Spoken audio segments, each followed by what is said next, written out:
So hello friends, welcome to physics victory classes. ये हमारा quantum mechanics का next lecture है। लास्ट लेक्चर में हमने 1D पोटेंशियल वेल किया था, ठीक है। मतलब पोटेंशियल वेल जो था वो हमारा सिर्फ एक डायरेक्शन में था, एक्स डायरेक्शन में, और उसी डायरेक्शन में हमारा पार्टिकल मूव कर रहा था। अभी हम करेंगे 2D एंड 3D पोटेंशियल। तो सबसे पहले 3D पोटेंशियल कर लेते हैं, 2D अपने आप समझ आ जाएगा। तो देखो, यहाँ पर तीनों डायरेक्शन अलाउड है, तो तीन वेव फंक्शन होंगे। तो जो एक्स डायरेक्शन का वेव फंक्शन है उसको मैंने लिख दिया √2/a sign N x pi x upon ए, ठीक है। ए क्या है यहाँ पर, width of well in x direction, और एन एक्स क्या है, उसकी स्टेट, कि वो किस स्टेट में है। जो एक्स डायरेक्शन में हमारा पार्टिकल है वो ग्राउंड स्टेट में है, कौन सी स्टेट में है, उसको एन एक्स से लिख दिया हमने। इसी तरह हमारा जो वेव फंक्शन है वाई डायरेक्शन का, उसको लिख दिया हमने √2/b sine N Y pi Y upon b, ठीक है। यहाँ पर बी क्या है, width of well in y direction, और एन वाई क्या है, हमारी स्टेट, ठीक है। इसी तरह जेड डायरेक्शन में हमने लिख दिया √2/c sign N Z pi Z upon c, ठीक है। सी क्या है यहाँ पर, विड्थ इन जेड डायरेक्शन, और एन जेड क्या है, उसकी स्टेट। अब देखो, अब पहले 1 डायमेंशनल वेल था और अब 3 डायमेंशनल वेल था। तो 3 डायमेंशनल वेल दिखने में कैसा होएगा, इस तरह का। इसमें कुछ पोर्शन एक्स डायरेक्शन में, कुछ पोर्शन इसका वाई डायरेक्शन में, और कुछ पोर्शन इसका जेड डायरेक्शन में। मान लो एक्स डायरेक्शन में हमने क्या लिखा, इसकी विड्थ है ए, वाई डायरेक्शन में विड्थ है बी, और जेड डायरेक्शन में विड्थ है सी, ठीक है। तो ये क्यूब के अंदर अंदर हमारा जो पोटेंशियल है वो कितना है, 0 इस क्यूब के, और इस क्यूब के बाहर क्या है, इनफाइनाइट पोटेंशियल सब जगह, ठीक है, इनफाइनाइट पोटेंशियल।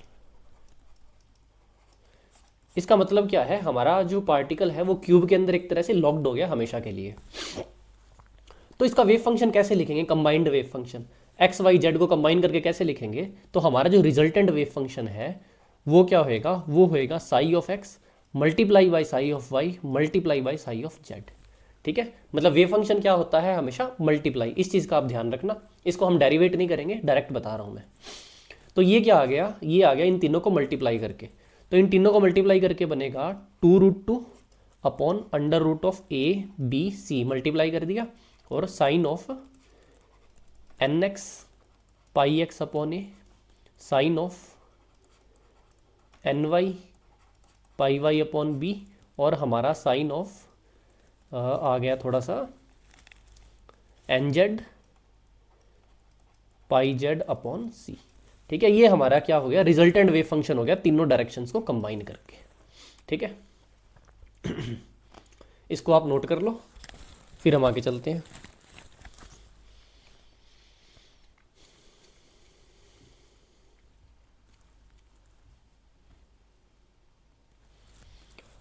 अब हम एक केस लेते हैं इसी में, कि मैं कहूं if A is equal to B is equal to सी।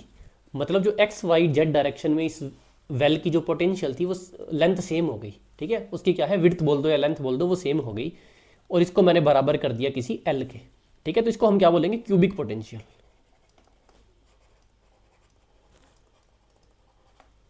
ठीक है। तीनों की लेंथ सेम होगी तो यहाँ पर क्या बन जाएगा, क्यूब, तो इसको क्या बोलेंगे, क्यूबिक पोटेंशियल।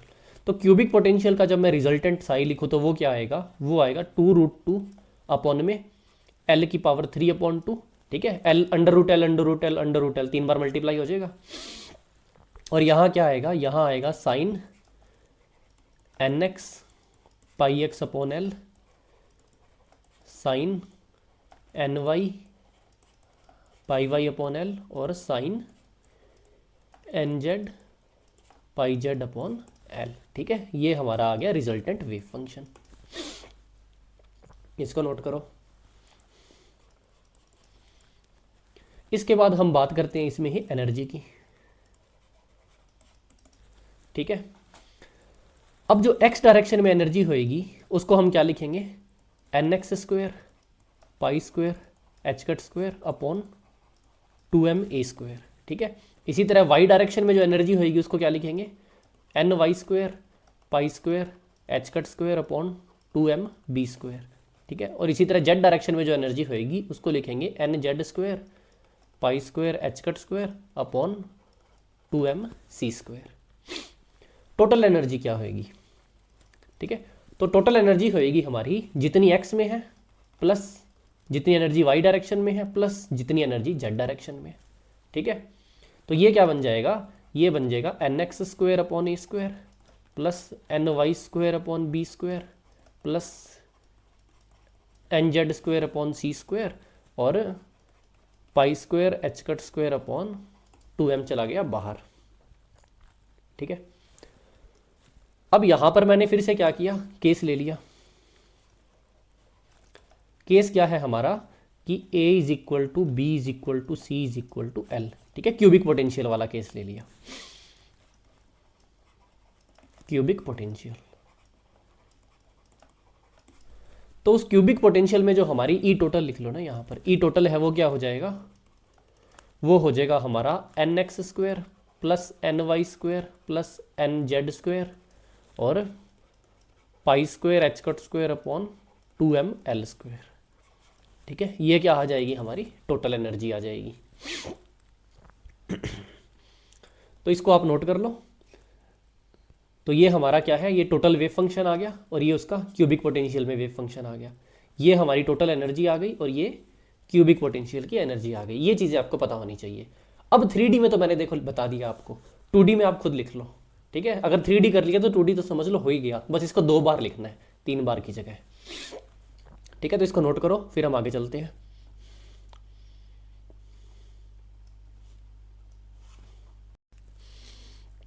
अब देखो, जो पार्टिकल्स है उनको हम 2 मेजर कैटेगरी में डिवाइड करते हैं। पहले होते हैं फर्मियोन्स और दूसरे होते हैं बोसॉन्स। ठीक है, फर्मियोन्स वो पार्टिकल्स होते हैं जिनका जो वेव फंक्शन है वो एंटी सिमेट्रिक होता है। ठीक है, और जो बोसॉन्स होते हैं वो पार्टिकल्स जिनका वेव फंक्शन सिमेट्रिक होता है। अब एंटी सिमेट्रिक का क्या मतलब होता है, यहाँ पर ऑड वेव फंक्शन। ठीक है, ऑड फंक्शन। ऑड फंक्शन का मतलब f of minus x is equal to minus of f of x. और ये क्या है, इवन फंक्शन। इवन फंक्शन का मतलब है कि हमारा f of minus x is equal to f of x. ठीक है, ये चीज़ें आप बचपन से पढ़ते आ रहे हो। तो इसका मतलब क्या है, यहाँ पर जो साए है वो क्या होएगा, वो ऑड पैरिटी वाला होएगा और इनका जो साए है वेव फंक्शन वो इवन पैरिटी का होएगा। और एक बात ध्यान देना, हम यहाँ पर पार्टिकल्स की बात कर रहे हैं, पोटेंशियल की बात नहीं कर रहे, हम पार्टिकल्स को कैटेगराइज कर रहे हैं। ठीक है, क्योंकि अब हम क्या करेंगे, हमारे पोटेंशियल लेवल में पार्टिकल्स ऐड करना स्टार्ट करेंगे, तो इसकी वजह से हम पार्टिकल्स पढ़ रहे हैं। अब जो फर्मियोन्स होते हैं इनका जो स्पिन होता है वो हाफ ऑड इंटीग्रल स्पिन होता है, हाफ ऑड इंटीग्रल। ठीक है, इसका मतलब क्या हुआ, देखो ऑड इंटीग्रल क्या होते हैं, सबसे पहले ऑड इंटीग्रल देखो, वो होते हैं 1, 3, 5, 7 एंड सो ऑन। हाफ मतलब इसका क्या कर दो, हाफ कर दो, 1/2, 3/2, 5/2, 7/2 एंड सो ऑन। इस तरह से ये स्पिन होता है। और बोसॉन्स है, इनका जो स्पिन होता है वो होता है इंटीग्रल स्पिन। इंटीग्रल स्पिन मतलब इनका स्पिन होएगा 0, 1, 2, 3 एंड सो ऑन, इस तरीके से। ठीक है, अब इसका जो एग्जांपल है फर्मियोन्स का कि कौन से पार्टिकल फर्मियोन होते हैं, तो हमारे जितना भी मैटर है, मैटर मतलब हमारा इलेक्ट्रॉन, प्रोटॉन, न्यूट्रॉन और सारा मैटर जितना भी है वो सारा क्या है, फर्मियोन्स होते हैं। तो बोसॉन कौन से होते हैं, बोसॉन हो गए हमारे जैसे फोटोन हो गया, इसका एग्जांपल लेना हो तो फोटोन। फोटोन मतलब क्या, रेडिएशन हमारी। ठीक है, इसी तरह हमारा फोनोन। फोटोन क्या होता है हमारा, लाइट का क्वांटा। फोनोन क्या होता है हमारा, साउंड वेव्स होती है इनका क्वांटा। ठीक है, तो ये सारे क्या होते हैं, फोनोन्स होते हैं। अब देखो, आपको फर्मियोन बोसॉन क्लियर है। यहाँ पर हम इनको डिटेल में नहीं पढ़ रहे, इनको डिटेल में हम पार्टिकल फिजिक्स और स्टैटिस्टिकल मैकेनिक्स में बहुत डिटेल में पढ़ते हैं। ठीक है, अब यहाँ पर हमारे जो मेन मेन बातें हैं सिर्फ उनको देख लेते हैं जिसको हमारे सब्जेक्ट से मतलब है। तो हम यहाँ पर क्या करेंगे, फिलिंग करेंगे। ठीक है, तो फिलिंग में देखो क्या इंपॉर्टेंट होता है, 3 पॉइंट्स लिखवा रहा हूँ कि कैसे फिल होते हैं particle. If spin is given, spin is given. Spin किसी की भी हो सकता है वो फर्मियोन हो, बोसोन हो, कोई फर्क नहीं पड़ता। अगर उसकी पार्टिकल की स्पिन गिवन है तो number of particles in one level,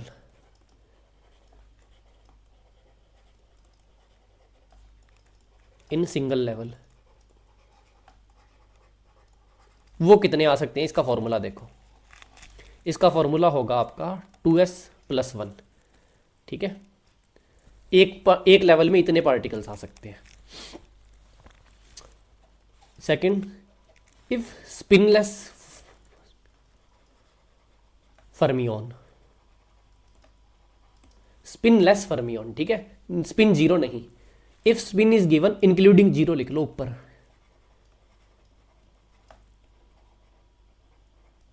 ठीक है, अगर जीरो स्पिन होएगी इसकी तो ये कितना आ जाएगा, 1 बचेगा। इसका मतलब एक लेवल में एक ही पार्टिकल आएगा।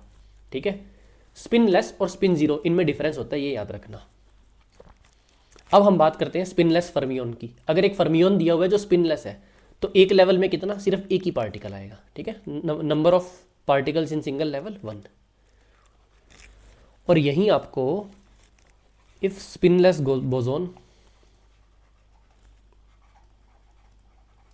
बोसोन दिया हो तो एक सिंगल लेवल में हमारे पास इनफाइनाइट नंबर ऑफ पार्टिकल आ सकते हैं। मतलब कितने भी पार्टिकल्स उस लेवल में डाल लो, कोई फर्क नहीं पड़ता।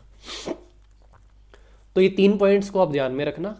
इसके बाद हम एक टेबल बनाएंगे जिसमें हम पार्टिकल्स कैसे फिल कर रहे हैं लेवल्स में, वो देखेंगे।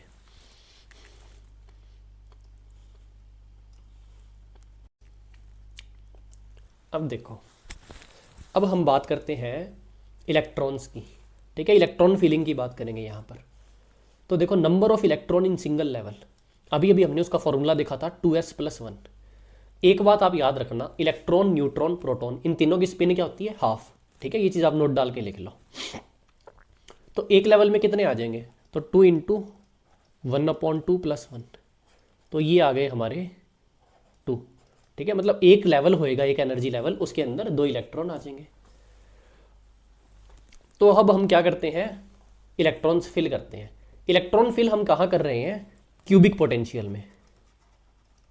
क्यूबिक पोटेंशियल में, ठीक है, क्यूबिक पोटेंशियल मतलब हमारा 3 डायमेंशनल पोटेंशियल हो गया, जिसके अंदर जो x, y और z तीनों डायरेक्शन की क्या है, सेम लेंथ है हमारे पास। तो देखो, हम क्या लेते हैं, सबसे पहले psi_nx, psi_ny, psi_nz ये ले लिया। तो सबसे पहले हम मानते हैं कि हमारे जो पार्टिकल है nx, ny, nz, वो तीनों अपनी लोएस्ट स्टेट में है। ठीक है, 1 1 1 आ गया। तो अब ये क्या बना, ये सिर्फ एक लेवल बना। उस एक लेवल में टोटल इलेक्ट्रॉन्स कितने आ सकते हैं, देखो वो आ सकते हैं 2। ठीक है, इसकी एनर्जी कितनी हो जाएगी, इसकी एनर्जी हो जाएगी हमारे पास nx² + nyz, ये क्या हो जाएगा, nx² की वैल्यू 1, ny² की वैल्यू 1 + nz² की वैल्यू 1, और बाहर आएगा π² h²/2ml²। ठीक है, तो मैंने क्या किया, यहाँ पर ये जो चीज़ है ना π² h²/2ml², इसको मैंने ई नोड कहना स्टार्ट कर दिया, ई नोड। ठीक है, यहाँ पर ऊपर लिख लो, अलग से लिख लो एक बार कि जो ई नोड है इसकी वैल्यू क्या है, π² h²/2ml², जहाँ पर एल क्या है, विड्थ ऑफ क्यूब। ठीक है, तो ये चीज़ आप लिख लो।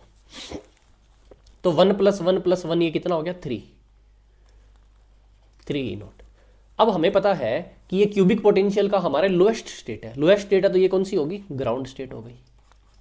ठीक है, और दूसरी बात, क्या हमारे पास nx, ny, nz की कोई और वैल्यू हो सकती है जिसके लिए हमारे पास सेम एनर्जी आए, 3 ई नोट? नहीं हो सकती, क्योंकि n के अलावा 1 के अलावा क्या वैल्यू ले सकते हैं, 2 3 4। तो यहाँ पर x, y, z में किसी की भी वैल्यू अगर हमने 2 3 या 4 पुट करी तो वो एनर्जी बढ़ जाएगी, इसके इक्वल नहीं आएगी।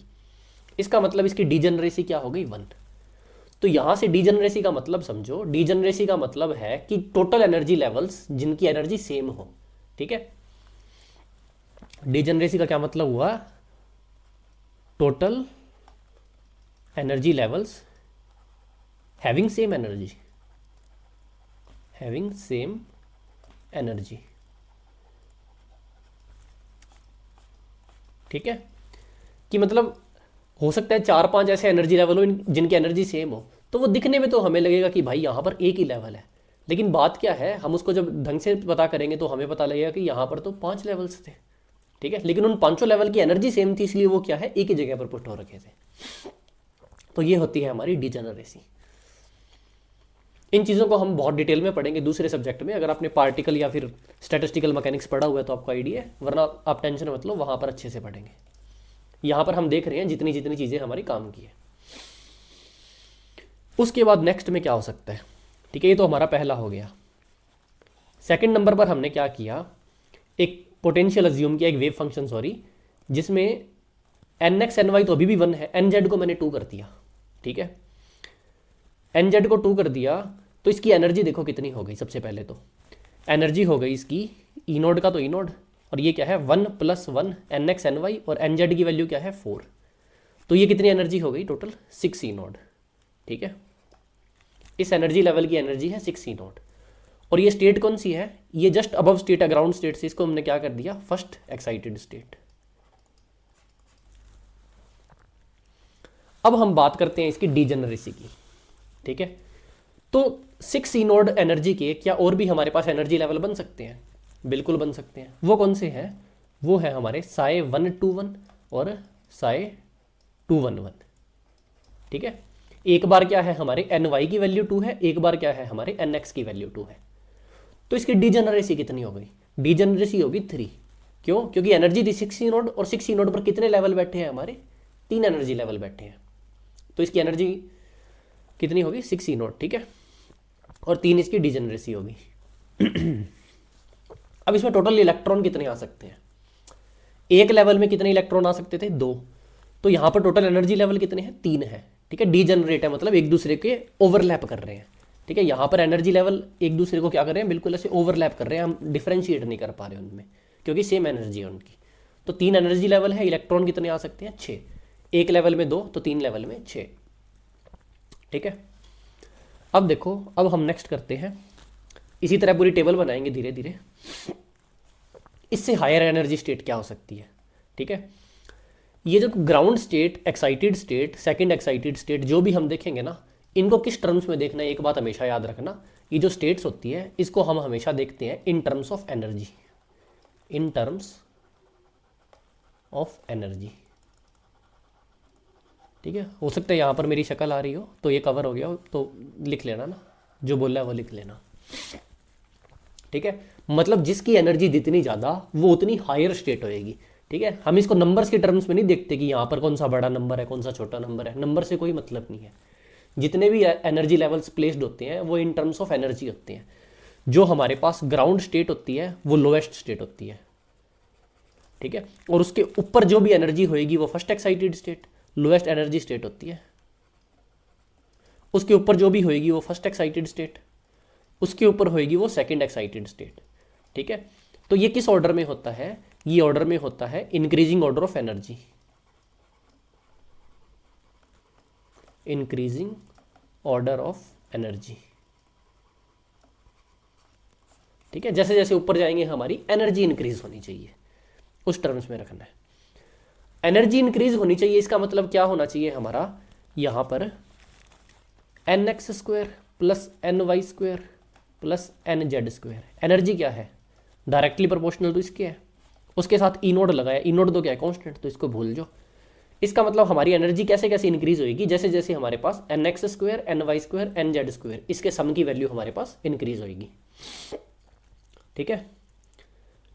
तो इस चीज़ का ध्यान रखना आप, ये बेसिक बेसिक मैंने चीज़ें बता दी कि एनर्जी लेवल्स को कैसे यहाँ पर डिवाइड करना है हमें, तो इसको आप नोट कर लो अच्छे से अपनी लैंग्वेज में, फिर हम इस टेबल को कंटिन्यू करते हैं।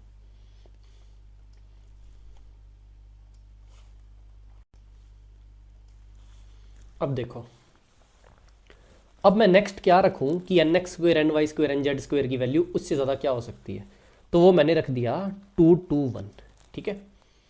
तो यहाँ पर एनर्जी की वैल्यू क्या होगी, यहाँ पर एनर्जी की वैल्यू होगी n x square 4 n Y square 4 और एन जेड स्क्वायर 1, तो 4 + 4 + 1 कितना हो गया 9, ठीक है। तो 9 ई नॉट ये आ गया। और सेम एनर्जी के और कोई लेवल हो सकते हैं, तो बिल्कुल हो सकते हैं। तो साई ऑफ हमारे पास आ गया 2 1 2 और साई ऑफ 1 2 2, ठीक है। तो ये 3 एनर्जी लेवल हो गए यहाँ भी, जिनकी एनर्जी 9 बन रही है। तो टोटल कितने एनर्जी लेवल हो गए 3। टोटल इलेक्ट्रॉन फिर से कितने आ रहे हैं 6। और ये एक्साइटेड स्टेट कौन सी है हमारी, सेकेंड एक्साइटेड स्टेट। ठीक है, इसी तरह हम फोर्थ में चलते हैं। अब फोर्थ में मैं क्या रखूँ, मैं यहाँ पर वैल्यू 2 रख सकता हूँ। एक चीज़ ध्यान देना, एक वैल्यू मैं 2 2 2 रख सकता हूँ। इसके अलावा मैं वैल्यू रख सकता हूँ 3 1 1 रख सकता हूँ। तो इसमें से कौन सी एनर्जी ज़्यादा होएगी, सॉरी कौन सी एनर्जी कम होएगी, वो हमारा नेक्स्ट एनर्जी लेवल होएगा। तो अगर मैं यहाँ पर ये वैल्यू रखता हूँ तो हमारे पास nx² ny² nz² की वैल्यू होएगी 4 + 4 + 4 12। और यहाँ वैल्यू होएगी हमारे पास 3 का स्क्वायर 9 + 1 + 1 11। तो कौन सी एनर्जी ज़्यादा है, 12th, मतलब ये तो हायर स्टेट है, और कम कौन सी है 11, ये लोअर स्टेट है। तो हमारे नेक्स्ट एनर्जी लेवल कौन सा आएगा, वो आएगा 3 1 1 वाला। ठीक है, तो ये आएगा हमारे पास psi 3 1 1। इसी के साथ आ जाएगा psi 1 3 1 और इसी के साथ आ जाएगा 1 1 3। टोटल एनर्जी लेवल कितने हो गए 3। टोटल इलेक्ट्रॉन कितने हो गए 6। एनर्जी किसकी हो गई, इसकी कितनी हो गई 11 E0। और कौन सी एक्साइटेड स्टेट बन गई है, थर्ड एक्साइटेड स्टेट। ठीक है, इसके ऊपर कौन सी एनर्जी लेवल होएगा, वो होएगा अब ये 2 2 2 वाला। ठीक है, इसको लिखते हैं।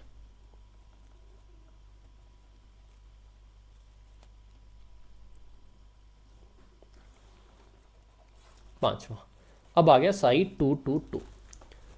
तो इसका एनर्जी लेवल टोटल है, इसकी एनर्जी है 12 E0। और ये है हमारे पास फोर्थ एक्साइटेड स्टेट। ठीक है, ये क्या आ गई, फोर्थ एक्साइटेड स्टेट आ गई। और कोई लेवल आपको, और कोई कॉम्बिनेशन आप बना पा रहे हो जिससे ये 12 बन जाए, मैं तो नहीं बना पा रहा। तो मेरे ख्याल से तो इसकी डिजनरेसी 1 है और यहाँ पर इलेक्ट्रॉन्स कितने आएंगे 2 आएंगे। ठीक है, इसके बाद 6th नंबर पर देखो, तो 12 E0 से जस्ट अबव एनर्जी लेवल अगर आपको बनाना हो तो उसकी वैल्यू आप क्या लोगे, तो यहाँ वैल्यू होएगी psi 1 2 3। ठीक है, इसकी एनर्जी कितनी होएगी 9 + 4 13 + 1 14। तो ये आ गई 14 E0। ये हमारी कौन सी है, फिफ्थ एक्साइटेड स्टेट। ठीक है, और इसकी और कितने लेवल हो सकते हैं इस तरह के, तो वो 1 2 3 का बस आपको क्या करना है, कॉम्बिनेशन बनाना है यहाँ पर। ठीक है, 1 2 3 के और कौन से कॉम्बिनेशन होते हैं, psi of 1 3 2। ठीक है, उसके बाद हमारे पास एक आ जाएगा psi of 2 3 1 और एक आ जाएगा psi of 2 1 3। फिर आ जाएगा हमारे पास psi of 3 1 2 और फिर आ जाएगा psi of 3 2 1। तो टोटल 6 कॉम्बिनेशन बन रहे हैं। तो मतलब 6 ऐसी स्टेट्स होएगी जिसकी एनर्जी 14 E0 होएगी। तो इसकी डिजनरेसी कितनी हो गई 6। टोटल इलेक्ट्रॉन इसमें कितने आ जाएंगे 12। ठीक है, वैसे तो फिफ्थ बहुत है, लेकिन फिर भी मैं आपको 7th स्टेट जो कि हमारी 6th एक्साइटेड स्टेट होएगी उसका भी बता देता हूँ। तो ये बनेगा कुछ psi of 3 2 2। ठीक है, और इसके कॉम्बिनेशन बनाने हो तो psi of 2 3 2 और psi of 2 2 3। तो ये कितने डिजनरेसी हो गई 3। ठीक है, टोटल इलेक्ट्रॉन कितने आ सकते हैं 6। इसकी एनर्जी कितनी है 9 + 4 13 + 4 17। तो ये आ गया हमारे पास 17 E0। ये क्या है 6th स्टेट है हमारी, 6th एक्साइटेड स्टेट, और टोटल 7th स्टेट है। ठीक है, एक्साइटेड स्टेट और नंबर ऑफ स्टेट इसमें कंफ्यूज मत होना। ग्राउंड स्टेट पहली होती है, सेकंड को हम फर्स्ट एक्साइटेड स्टेट बोलते हैं, थर्ड को हम सेकंड एक्साइटेड स्टेट बोलते हैं। तो इस चीज़ में मत कंफ्यूज होना। इसके अलावा एक स्टेट आप खुद बनाने की ट्राई करो एक बार पॉज करके, और देखो कि आप सही बना पा रहे हो या नहीं। ठीक है, फिर मेरा देख लेना। तो ये नेक्स्ट स्टेट आएगी हमारी 4 1 1। ठीक है, psi of 1 4 1 और ये आ जाएगा psi of 1 1 4।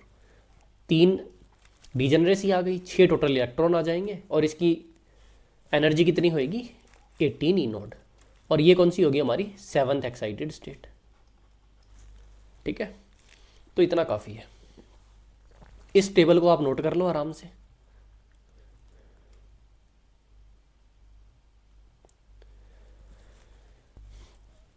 ठीक है, पॉज करके नोट कर लो, फिर हम पॉइंट देखते हैं कुछ।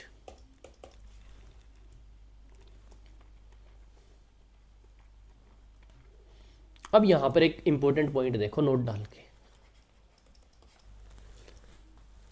जब हमने वन डायमेंशनल वेल किया था तो वहाँ पर एनर्जी लेवल डिस्क्रीट थे सारे के सारे, क्या वहाँ पर कोई डिजनरेसी आ रही थी?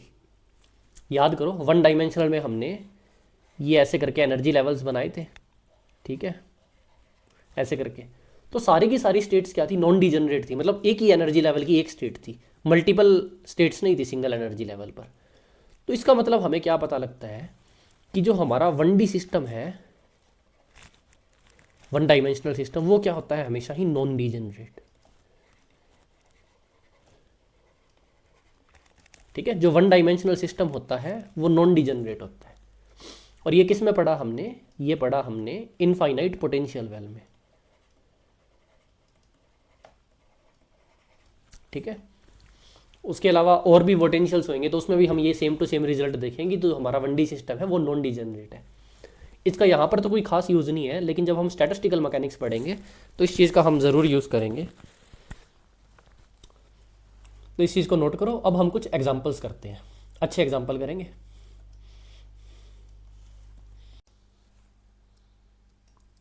तो अभी देखो हमें कुछ क्वेश्चन सॉल्व करेंगे।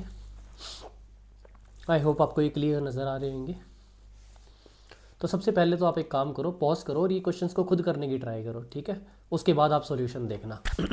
तो सबसे पहले ये क्वेश्चन करो। अब देखो इसमें क्या दिया हुआ है कि x इज इक्वल टू 0 से x is equal to l. तो कौन सा बॉक्स है? एसिमेट्रिक, ठीक है, एसिमेट्रिक पोटेंशियल है। और एसिमेट्रिक पोटेंशियल की जो वेव फंक्शन दिया हुआ है वो एन पाई एक्स अपॉन एल को किया दिया है 2। तो n इज इक्वल टू 2, ठीक है, मतलब फर्स्ट एक्साइटेड स्टेट। तो where is a constant for which value of x probability of maximum, ठीक है। n इज इक्वल टू 2 मतलब फर्स्ट एक्साइटेड स्टेट। ये सेम टू सेम क्वेश्चन हमने किया था, इसका आंसर आएगा डी, पिछले लेक्चर में ही। बस वहाँ पर डायरेक्टली गिवन था फर्स्ट एक्साइटेड स्टेट, और यहाँ पर क्या है, इसने वेव फंक्शन दे रखा है फर्स्ट एक्साइटेड स्टेट का। ठीक है, नेक्स्ट क्वेश्चन देखो। इसको भी सॉल्व करने की ट्राई करो एक बारी। ए particle is located in 3 dimensional cubic well width L impenetrable wall, the degeneracy of 4th level. ये अभी अभी हमने पूरा का पूरा टेबल ही बनाया है, तो इसको कोई सॉल्व करने की ज़रूरत नहीं है।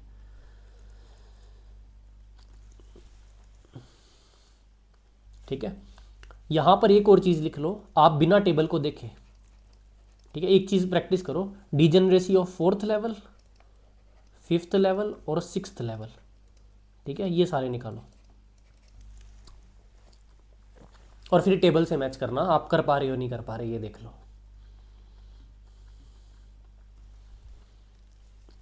अब ये वाला क्वेश्चन ट्राई करो, मैं पढ़ता हूँ इतनी देर, आप पॉज करके ट्राई करो। एक quantum particle of mass m in confined to square reason.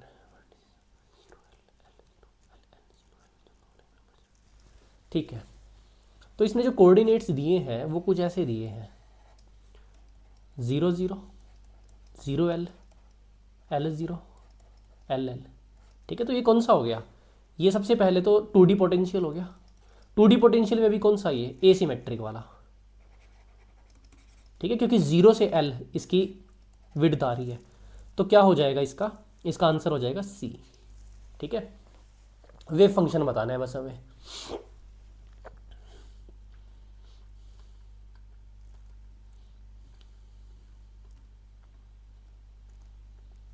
अब नेक्स्ट क्वेश्चन देखो, इसको भी आप ट्राई करो पॉज करके। A particle is located in 3 dimensional cubic well of width L with impenetrable wall, ठीक है। इनपेनिट्रेबल वॉल का मतलब क्या हो गया कि इनफाइनाइट पोटेंशियल वेल है। The sum of energies of 3rd and 4th level is, sum of energies of 3rd and 4th level cubic potential है, ओके। अभी अभी हम करके गए थे, 9 ई नोड किसका था? 3rd लेवल का, और 11 ई नोड किसका था? 4th लेवल का। तो मतलब 20 ई नोड, ई नोड की वैल्यू क्या थी? पाई square H cut square upon 2m L square. ये 20 से 2 कट गया तो ये बचा 10 पाई स्क्वायर एच कट स्क्वायर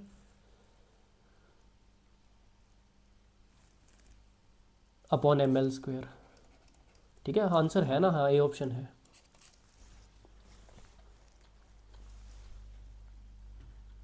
अब नेक्स्ट क्वेश्चन देखो,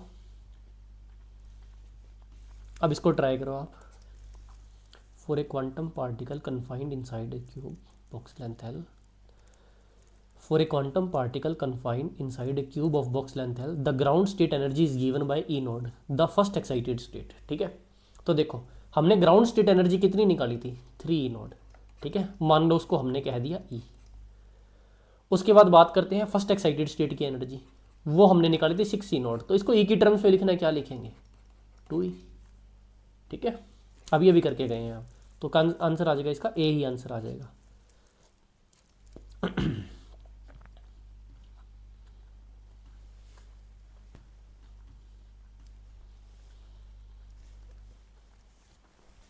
अब ये इस क्वेश्चन को ट्राई करो आप पॉज करके, फिर मैं देखता हूँ। 4 particle of mass m each are inside 2 dimensional square side. ठीक है, 2D का क्वेश्चन है, 2 डायमेंशनल का स्क्वायर बॉक्स है, मतलब इक्वल है दोनों की length. If each state obtained from the solution of Schrodinger equation is occupied by only 1 particle, मतलब एक लेवल और एक पार्टिकल, ये दिया हुआ है इसने। The minimum energy of system, minimum energy का मतलब क्या हो गया, सारे के सारे ग्राउंड स्टेट में है, इन units of h² upon ml²। देखो आप इसको ज़रूर ट्राई करो, बहुत इंपॉर्टेंट और अच्छा क्वेश्चन है ये। ठीक है, पॉज करके आप सॉल्यूशन सुनो। सबसे पहले तो इसने हमें दिया हुआ है इन टर्म्स ऑफ ये, हमने क्या पढ़ा हुआ है, हमने पढ़ा हुआ है h² अपॉन 2ml²। ठीक है, π² h² अपॉन 2ml²। इसने h दिया हुआ है, तो हम क्या करेंगे, π² अपॉन 2ml², तो ऐसा ही है। h कट क्या होता है, h अपॉन 2π, तो ये क्या आ जाएगा, h² अपॉन 4π²। तो ये क्या आ गया, π² से π² कैंसिल, तो h² अपॉन 8ml²। ठीक है, h² अपॉन 8ml²। अब 8 भी नहीं करना, इसने सिर्फ इस टर्म्स में पूछा हुआ है कि इस टर्म में आंसर बता दो। ठीक है, तो देखो, तो हमारा क्या है, nx² प्लस ny²। ठीक है, h² अपॉन ml², और यहाँ पर 8 आ गया। अब बस इसको सॉल्व करना है। तो 4 पार्टिकल है, तो सबसे पहले हम क्या करेंगे, nx और ny की वैल्यू क्या ले लेंगे, 1 1 ले लेंगे।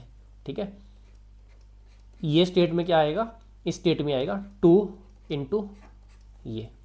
उसके बाद हम क्या ले लेंगे, nx की वैल्यू 1 और इसकी वैल्यू 2, और फिर ये दो स्टेट क्या है, ये दो स्टेट डीजनरेट है, मतलब जो इसका सेकंड लेवल होएगा वो डीजनरेट होएगा, तो यहाँ 2 पार्टिकल्स आ जाएंगे। सबसे पहले तो इसकी एनर्जी कितनी है, इसकी एनर्जी है 5 इंटू समथिंग, और यहाँ पर क्या है, 2 पार्टिकल्स आ जाएंगे। ठीक है, फिर हम बात करते हैं थर्ड स्टेट की। थर्ड स्टेट में क्या करेंगे, इन दोनों को 2 2 लेंगे, 2,2।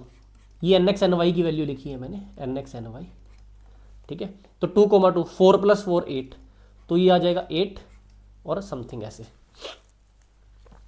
तो हमारे पास टोटल आ कैसे गया, इसको मान लो ये ई नोड है, ये भी ई नोड है, ये भी ई नोड है। ठीक है, इसको मैंने ई नोड कह दिया ऐसे, ई नोड। तो इसकी वैल्यू क्या आ गई, इसकी वैल्यू आ गई हमारे पास 2 + 5 × 2 + 8, और यहाँ पर ई नोड। ठीक है, तो ये 5 × 2 10, 10 + 10 20, तो 20 इंटू h² अपॉन में ml², और यहाँ पर क्या आ जाएगा 8, तो इसको करेंगे तो ये आ जाएगा 5/2। तो इसकी टर्म्स में पूछा है 5/2, कौन सा ऑप्शन है, बी ऑप्शन।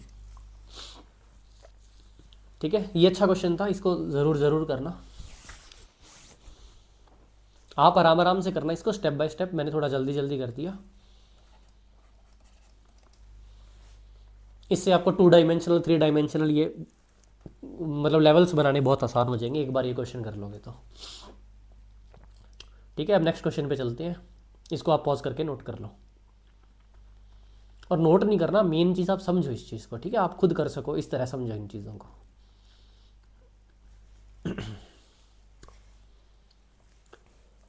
अभी देखो, ए particle is placed in 1 dimensional box of size L along length. ठीक है, एसिमेट्रिक वेल दिया है हमें 0 से L लेंथ का, विच of the following is true. तो सबसे पहले ये कह रहा है कि in ground state the probability of finding particle in interval L/4 से 3L/4 इज हाफ। तो ग्राउंड स्टेट बनाओ, देखो कैसी होती है। ये है 0 से L, ठीक है, और ये है हमारी ग्राउंड स्टेट। यहाँ पर आता है कुछ L/4 और यहाँ पर आता है कुछ 3L/4, ठीक है। तो मेरे को एक चीज़ पता है, ये पोर्शन हाफ से तो ज़्यादा होता है, ठीक है। ये चीज़ हमने कल भी डिस्कस की थी। हाफ कब होता? जब ये परफेक्ट स्क्वायर होता, ठीक है। फिर ये वाला पोर्शन कितना होता? हाफ। लेकिन ये तो ऐसे है, इसका मतलब क्या है? ये हाफ से ज़्यादा है, तो पहला ऑप्शन तो गलत है। नेक्स्ट ऑप्शन पर चलते हैं। In the first excited state probability of finding particle in interval, first excited state बना लेते हैं पहले तो। ये रही फर्स्ट एक्साइटेड स्टेट, ठीक है। L/4 से 3L/4, तो L/4 से 3L/4 ये वाला हो गया। तो ये पूछ रहा है क्या ये प्रोबेबिलिटी हाफ है? तो बिल्कुल हाफ है, ठीक है। इज हाफ, बिल्कुल सही है। This also holds for state with n is equal to 4, 6, 8। तो n इज इक्वल टू 4 क्या हो जाएगा? ऐसे ऐसे ऐसे ऐसे, ठीक है। ये कितना था? ये n इज इक्वल टू 1, ये n इज इक्वल टू 2 और ये n इज इक्वल टू 4। तो इसमें भी जब हम ये L/4 से, रुको, L/4 से 3L/4 जाएंगे तो ये भी हाफ आएगा। इसी तरह से फिर 6 में भी होगा, 8 में भी होगा, तो बी ऑप्शन तो सही है। नेक्स्ट ऑप्शन देखते हैं। For an arbitrary state Sai the probability of finding particle in left half of well is half. The probability, अब ये पूछ रहा है कोई भी स्टेट हो, तो हमें एक चीज पता है कि सारी की सारी स्टेट क्या है? सिमेट्रिकली डिवाइडेड है, ठीक है। कहां पर? L/2 से, तभी तो हमारी एवरेज वैल्यू L/2 आ रही है। इसका मतलब कि इधर वाली साइड जितना भी होगा उसकी वैल्यू हाफ होएगी, इधर वाली साइड भी जितना होगा उसकी वैल्यू हाफ होएगी। तो हमारा सी ऑप्शन भी सही है। तो इसका आंसर आ गया बी एंड सी दोनों। इस चीज को आप नोट कर लो, ठीक है। यहां पर आप ये जितनी भी स्टेट्स देख रहे हो ये सारों को ऐसे हाफ से डिवाइड कर दो तो इधर और इधर इक्वल पार्ट्स आएंगे, मिरर इमेज आएगी बिल्कुल। तो सी ऑप्शन सही आ जाएगा। अब देखो, ए particle of mass m is placed in 3 dimensional cubic box of side A, what is the degeneracy of energy level with energy, ऐसा कुछ, ठीक है। तो ये क्या कह रहा है? ये कह रहा है nx² plus ny² plus nz² जब 14 होएगा तो स्टेट की डीजनरेसी बता दो। तो ये 14 कब होता है? जब हमारे पास इसकी वैल्यू होती है 1, 2, 3, ठीक है। और अब इसके कितने कॉम्बिनेशन आ सकते हैं? अभी अभी हमने चेक किया था, इसके 6 कॉम्बिनेशन आ सकते हैं। तो इसकी डीजनरेसी क्या होगी? 6, ठीक है। अब नेक्स्ट में चलते हैं, बड़ा क्वेश्चन है थोड़ा। A particle is moving in 2 dimensional potential well, ऐसा कुछ, ठीक है। Which of the following statement is statements about the ground state energy E1 and ground state eigen function psi naught are true?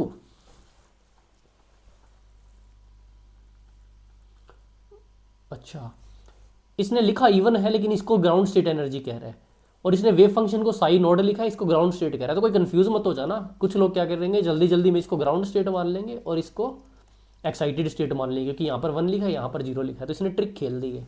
तो ऐसी ट्रिक से सावधान रहना आप क्वेश्चन में, ठीक है। दोनों ही ग्राउंड स्टेट के लिए पूछा है, अबाउट द ग्राउंड स्टेट, ठीक है, और ये भी ग्राउंड स्टेट। तो देखो ग्राउंड स्टेट वेव फंक्शन क्या होगा? तो ये हमारा होगा √2 x की लेंथ कितनी है? L, और फिर क्या आ जाएगा? सिमेट्रिक है, एसिमेट्रिक है? एसिमेट्रिक, ठीक है। तो साइन πx/L, ठीक है। फिर y कितनी विड्थ है? 2L है, तो √2/2L साइन πx/2L, ठीक है। तो ये 2 से 2 कैंसिल हो जाएगा और ये अंडर रूट मल्टीप्लाई होके ये बना लेगा √2/L, ठीक है। तो ये हमारा आंसर आ गया। तो साई तो क्या आंसर आ गया हमारा? किससे मैच कर रहा है? ये सी ऑप्शन से। उसके बाद एनर्जी देख लेते हैं। तो एनर्जी होती है हमारी nx² प्लस ny² B², क्योंकि लेंथ अलग अलग है, π² h² 2m। तो यहाँ पर n तो 1 है अपॉन एल स्क्वायर, और ये भी n कितना है 1 अपॉन 2l का होल स्क्वायर। ठीक है, 2l का होल स्क्वायर क्या आ जाएगा 4l स्क्वायर, और ये पड़ा ही है बाहर, तो ये एल स्क्वायर तो कॉमन आ जाएगा 1 + 1 अपॉन 4, और ये पाई square H cut square upon 2m L square. 1 + 1 upon 4 कितना होता है 5 अपॉन 4, और ये आंसर है इसका कहीं पे। E1 कितना है ये कितना है, तो दोनों ही नहीं होंगे। ठीक है, दोनों ही गलत है, इसको आप नोट कर लो।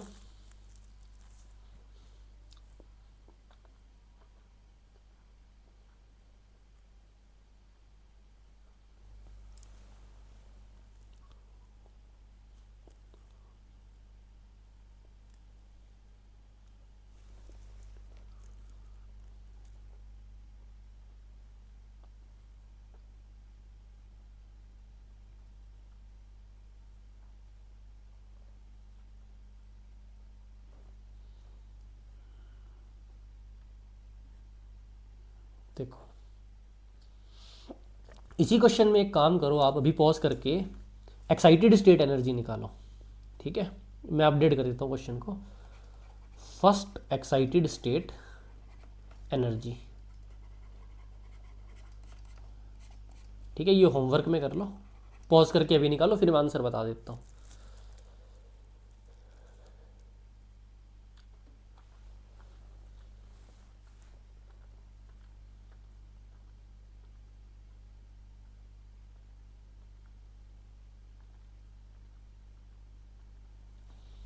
तो फर्स्ट एक्साइटेड स्टेट एनर्जी क्या आएगी, इसी से कर लेते हैं यहाँ पर। तो एन एक्स स्क्वायर की वैल्यू क्या होगी 1 अपॉन एल स्क्वायर, और एन वाई की वैल्यू हो जाएगी 2, मतलब N x is equal to 1, n y is equal to 2। ठीक है, ये होएगी, लेकिन सेकंड ट्रू नहीं होगा, क्यों, उसका रीज़न देखो आप। ठीक है, एक बार मैं लिख देता हूँ, n x comma n y, इसकी वैल्यू ली है हमने 1 कोमा 2, तो इसकी वैल्यू आएगी 1 upon l square plus 4 upon 4l square.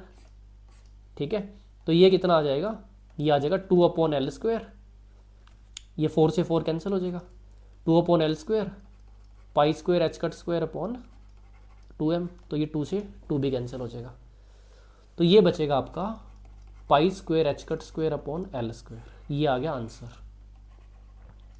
ठीक है, समझ रहे हो।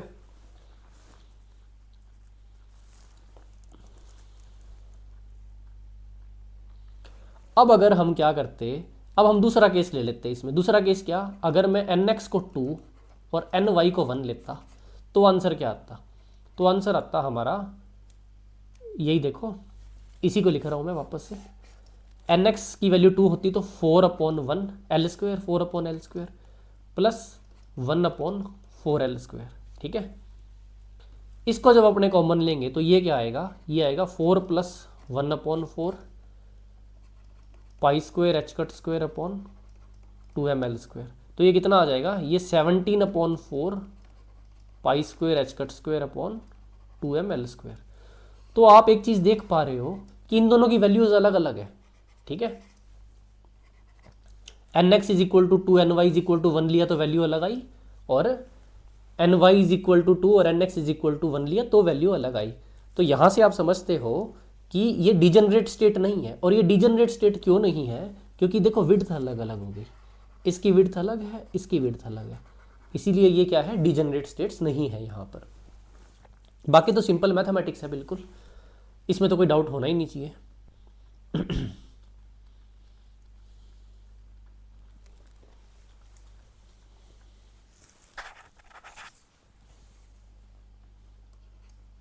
ठीक है, अब देखो हम नेक्स्ट क्वेश्चन करते हैं। इसको तो नोट कर लिया होगा, अब इसको ट्राई करो, ये वाला क्वेश्चन। अब देखो, अब ये क्या कह रहा है, ए 2 dimensional square rigid box of length L.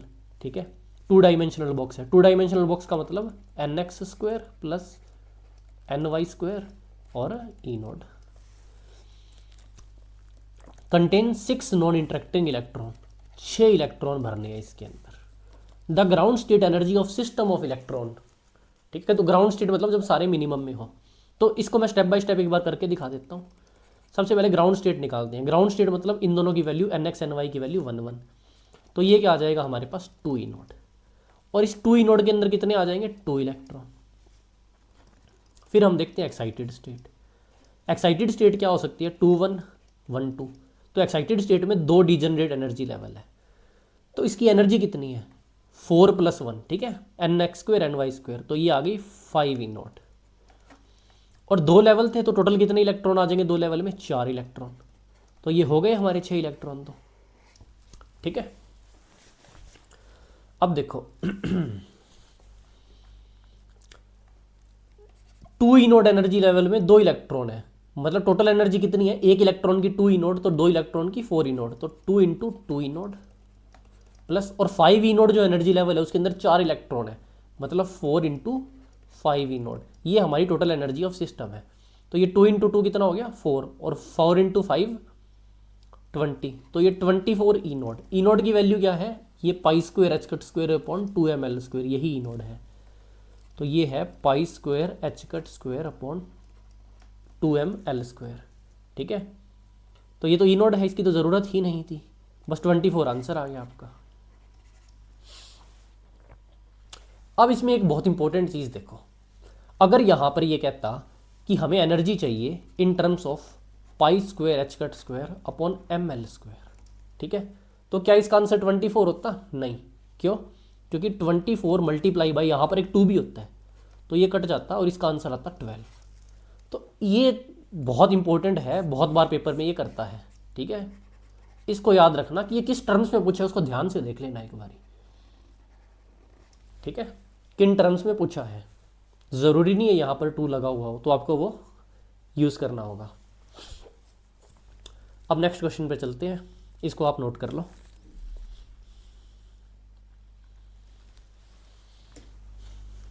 Next question कह रहा है a particle of mass m is confined in 2 dimensional square well potential. ठीक है, potential given by x - a से y - a से is equal to infinite elsewhere the energy of first excited state for this particle is given by. ठीक है, energy बतानी है first excited state की। तो सबसे पहले ये करो, ठीक है, इसको पॉज करो अभी अभी और ट्राई करो, फिर मैं इसका सॉल्यूशन करते हैं। अब देखो, तो हमारी एनर्जी है कुछ NX² + NY², ठीक है, π² h²/2m।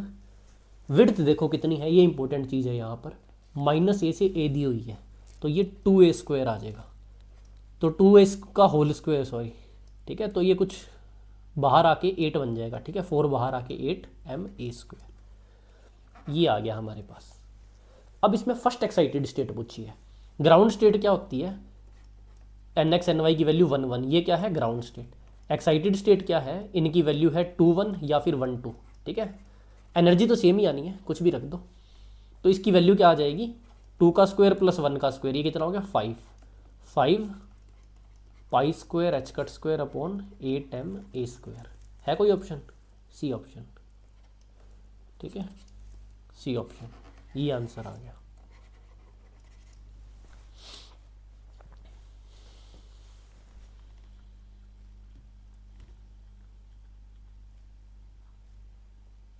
अब देखो, ये बड़ा अच्छा क्वेश्चन है।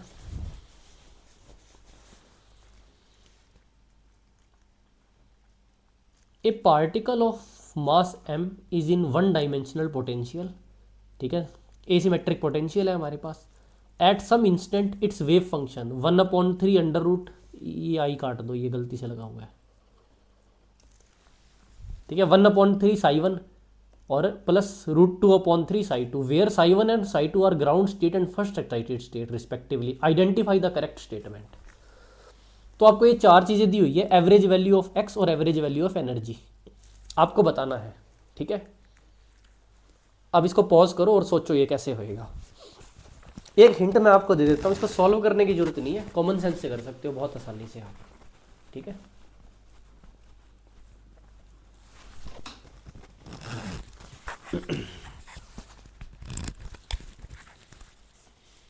तो देखो सॉल्व करते हैं। तो सबसे पहले मैंने आपको बताया था कि एवरेज वैल्यू ऑफ एक्स क्या होती है एसिमेट्रिक वेल में, हमेशा एल अपॉन टू, ठीक है, इंडिपेंडेंट ऑफ एन। तो हमारा जो फर्स्ट स्टेट है उसकी वैल्यू भी एल अपॉन टू होगी, सेकेंड स्टेट की वैल्यू भी एल अपॉन टू होगी। तो इसकी जो एवरेज वैल्यू है, जो फर्स्ट और सेकेंड स्टेट का कॉम्बिनेशन है, वो क्या होएगी, वो भी एल अपॉन टू होएगी, ठीक है। तो यहाँ पर तो बात ही खत्म हो गई। इवन इफ इनके दो कोफिशिएंट्स है वो अलग अलग है, कोई फ़र्क नहीं पड़ता, क्योंकि सारों की वैल्यू सेम है, तो एवरेज वैल्यू भी सेम है। फिर बात करते हैं एवरेज एनर्जी की।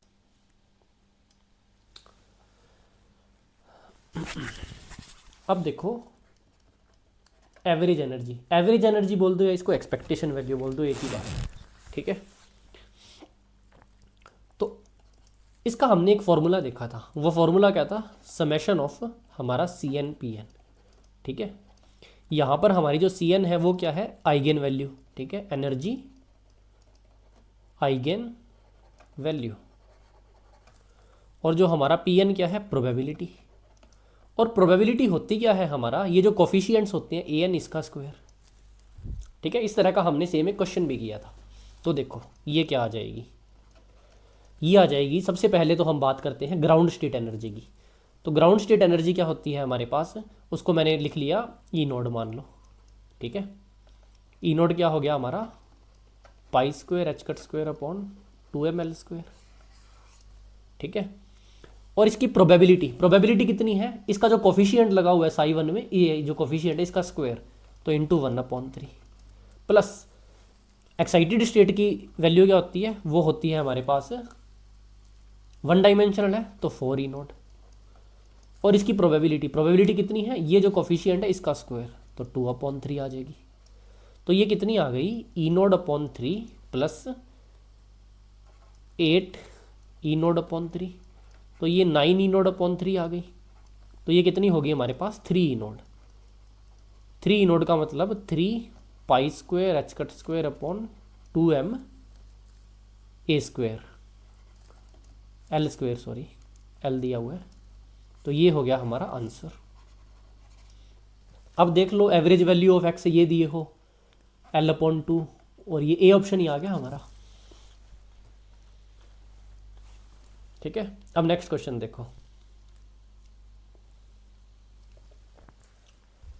ये कह रहा है consider a quantum particle trapped in one dimensional potential well in region -L/2 से L/2, ठीक है भाई, with infinitely high barriers at x is equal to -L/2 and x is equal to L/2। Infinite potential well है, wave function दिया हुआ है ऐसा कुछ, मतलब वेव फंक्शन ये दिया हुआ है, अनसर्टेनिटी ये भी निकालो, बहुत अच्छा क्वेश्चन है, ठीक है। अभी पॉज करो और सोचो कैसे होएगा, फिर मैं आपको तरीका बताता हूँ। तो देखो हम सॉल्व करते हैं अब। तो सबसे पहले तो -L/2 L/2, ये क्या है, सिमेट्रिक वेल है, सिमेट्रिक वेल है, और उसमें इसकी लेंथ कितनी है, टोटल L, ठीक है। और है किसमें, ये ग्राउंड स्टेट में। ग्राउंड स्टेट कैसे पता लगी मेरे को, ये वेव फंक्शन देख के। अब इसने पूछा है uncertainty in momentum and uncertainty in position. तो सबसे पहले अपन एक काम करते हैं, अनसर्टेनिटी इन मोमेंटम निकाल लेते हैं। होता क्या है formula, P square minus P का होल स्क्वायर। अब हमें पता है सिमेट्रिक वेल के लिए ये तो 0 होता है, ठीक है। तो डेल्टा पी क्या बचा, ये डेल्टा पी का स्क्वायर होता है ये फॉर्मूला। तो डेल्टा पी क्या बचा, √π²। अब पी स्क्वायर की वैल्यू हमें पता है क्या होती है, ठीक है। पी स्क्वायर क्या होता है हमारा, सॉरी पी स्क्वायर क्या होता है हमारा, ई स्क्वायर अपॉन 2m। तो इसकी वैल्यू होती है, n तो 1 है, तो पाई square H cut square upon l square, ठीक है। तो पाई square H cut square upon l square, अगर इसका अंडर रूट ले लिया तो ये कितना आएगा, पाई एच कट अपॉन एल, ठीक है, ये आ जाएगा। अब सेकंड हम देखते हैं डेल्टा एक्स स्क्वायर की वैल्यू। तो डेल्टा एक्स स्क्वायर की वैल्यू होती है हमारे पास एक्स स्क्वायर माइनस इसका होल स्क्वायर ठीक है। अब हमें पता है सिमेट्रिक वेल के लिए ये तो जीरो होता है, तो ये सलट गया हमारा, ठीक है। तो बचा क्या, जो डेल्टा एक्स है वो under root of x square. अब आप एक काम करो, ऑप्शन चेक करो। सबसे पहले तो ये देखो ऑप्शन में इसी ये कहाँ पर आ रहा है, पाई एच कट अपॉन एल। तो पाई एच कट अपॉन एल हमारा आ रहा है, एक तो ए ऑप्शन में आ रहा है, ठीक है, और एक हमारे पास आ रहा है सी ऑप्शन में। अब ए और सी ऑप्शन में आप एक्स की वैल्यू चेक करो। एक जगह दिया हुआ है कि एक्स की वैल्यू जीरो है, और एक की वैल्यू दी हुई है एक्स की value greater than delta x की वैल्यू एल अपॉन 2√3। अब हमें एक चीज़ पता है कि ये जो डेल्टा एक्स है इसकी वैल्यू कुछ ना कुछ तो होएगी, समथिंग, ठीक है। ये चीज़ हमें कन्फर्म है, मतलब जीरो तो नहीं होएगी। जीरो तो नहीं होएगी तो आंसर कौन सा आ गया, ये आंसर सी आ गया, ठीक है। तो ये हो गया हमारा आंसर। निकालने की जरूरत नहीं है, इस तरीके से अगर आपको अंडरस्टैंडिंग है ना कंसेप्ट्स की, तो आप अच्छे से अच्छा क्वेश्चन बहुत आराम से कर लोगे।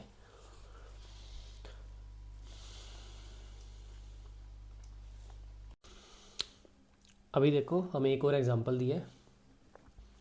इसमें कहा है हमारे पास 2 डायमेंशनल वेल है, ठीक है, इनफाइनाइट वेल हो गया। उसकी एनर्जी दी है 25 pi square H cut square upon m l square, और पूछा है फाइंड डीजेनरेसी ऑफ स्टेट, ठीक है। इसको पॉज करो और सॉल्व करने की ट्राई करो।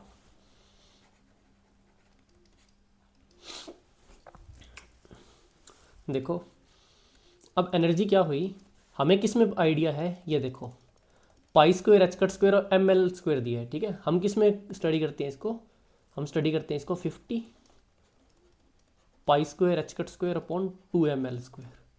इसको हम किसके इक्वल रख सकते हैं, n x square plus N Y square, ठीक है, pi square H cut square upon 2ml square, ठीक है। ये एनर्जी आ गई हमारी 2 डायमेंशनल वेल की। तो यहाँ से हमें क्या पता लगा, n x square plus N Y square, ये क्या हो गया 50। तो अब देख लो किन वैल्यूज़ के लिए एन एक्स और एन वाई की किन वैल्यूज़ के लिए 50 आ सकता है। तो ये एक तो 1 7 आ जाएगा, ठीक है, एक फिर ये 7 1 आ जाएगा, और एक 5 5 आ जाएगा।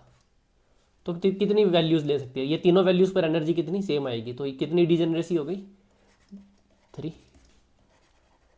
आंसर, ठीक है। इसको नोट कर लो, फिर नेक्स्ट क्वेश्चन पे चलते हैं, लास्ट क्वेश्चन करते हैं अब।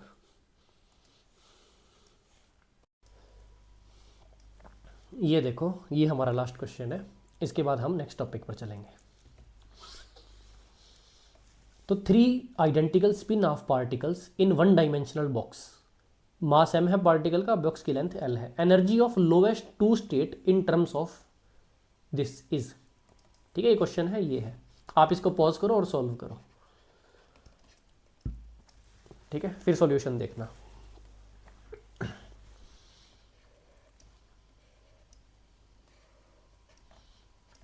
अब देखो इसने क्या दिया हुआ है, 3 पार्टिकल दिए हैं, स्पिन हाफ है। स्पिन हाफ है तो एक लेवल में कितने पार्टिकल आ जाएंगे,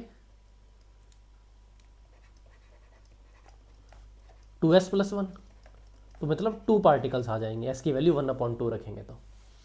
इसका मतलब ये मैंने बना ली ग्राउंड स्टेट, ये मैंने बना ली एक्साइटेड स्टेट, ठीक है। ये क्या है, ग्राउंड स्टेट, ये है एक्साइटेड स्टेट। तो इसने कहा है लोएस्ट 2 स्टेट्स, लोएस्ट 2 स्टेट कौन सी होगी। अब सबसे पहले तो देखो इसमें 2 पार्टिकल आ गए ऐसे, और इसमें 1 पार्टिकल आ गया, ये हमारी फर्स्ट स्टेट है सिस्टम की, ठीक है। लोएस्ट 2 स्टेट्स ऑफ सिस्टम की बात हुई है यहाँ पर, ये हमारी सिस्टम की फर्स्ट स्टेट है। और हमारी सिस्टम की सेकंड स्टेट क्या हो सकती है, हमारी सिस्टम की सेकंड स्टेट होएगी कि एक ग्राउंड स्टेट में पार्टिकल और 2 ऐसे एक्साइटेड स्टेट में, ठीक है। तो इसकी एनर्जी कितनी है, इसकी एनर्जी है हमारे पास ई नोड, ई नोड में कितने पार्टिकल है 2, प्लस एक्साइटेड स्टेट में कितने पार्टिकल है 1, तो 4 ई नोड, ये आ गया।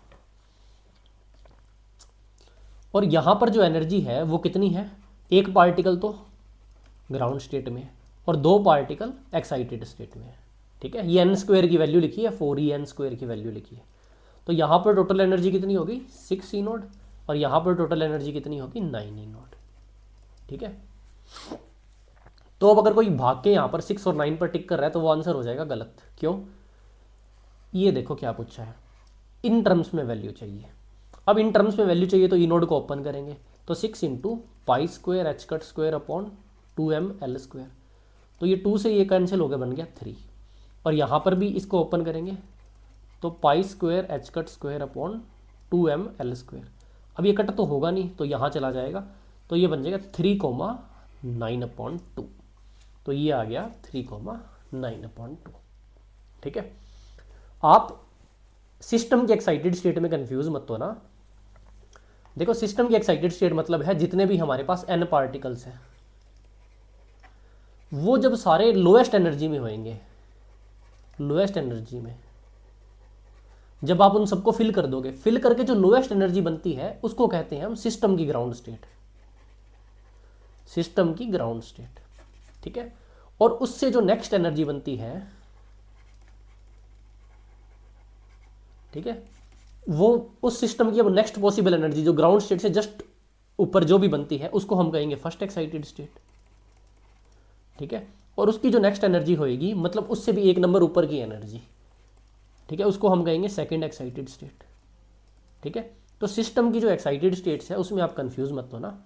सिस्टम का मतलब है कि सारे पार्टिकल को फिल करने के बाद अब इस सिस्टम की एनर्जी बताओ कितनी है। ठीक है। इस तरह का हमने क्वेश्चन भी किया, तो इस चीज़ का आप ध्यान रखना। अब हम नेक्स्ट टॉपिक पे चलते हैं। अब देखो हमारा नेक्स्ट टॉपिक है फाइनाइट स्क्वायर वेल।